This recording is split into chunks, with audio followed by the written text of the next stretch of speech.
Imagine taking the menu at Taco Bell and just blotting out 80% of the items on the menu and saying that nobody was ever going to buy those again. And what's worse is there would be no increase in sales of the remaining items on the menu either.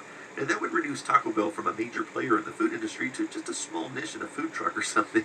I mean, it would destroy their business. And that's essentially what the smartphone has done to electronic stores.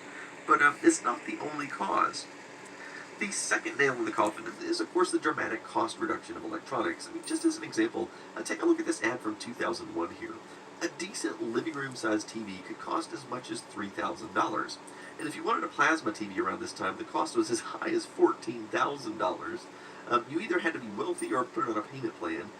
Today, you can go into Best Buy and buy a similar-sized TV for a little over $400. So, I mean, let's imagine the profit margin on such an item is 10%, considered average these days.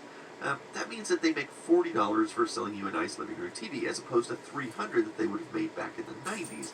And if you account for inflation, it would really be more like $500. So with most of the electronics items, the profit margin was literally 10 times higher back in the 90s than it is today. Now, this is most likely one of the reasons they have ridiculous prices on things like HDMI cables and try to scam every buyer with some kind of extended warranty, because there isn't enough profit to be made on the electronics items themselves. And that brings us to the last nail in the coffin, which is online shopping, and more specifically eBay and Amazon. I mean, why drive to the store and sit through traffic just to look at a smaller selection of stuff than what you can find online? Instead, you can order from the convenience of your smartphone, wherever you happen to be. Probably pay a little bit less for the product and have it at your doorstep in a day or two. And so these three things... Oh, he freaked out because of the tripod. Oops. Went out of business and they're never coming back. And the sad part about this is there's a culture that has been essentially lost to time. It's impossible to recreate the shopping experience that we had back in the 1980s.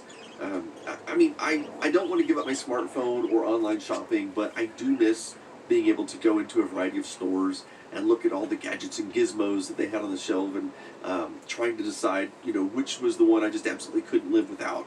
But that's all history these days, and I don't think people, unless they were born in that era, I don't think people will ever be able to experience it again, which is somewhat unfortunate.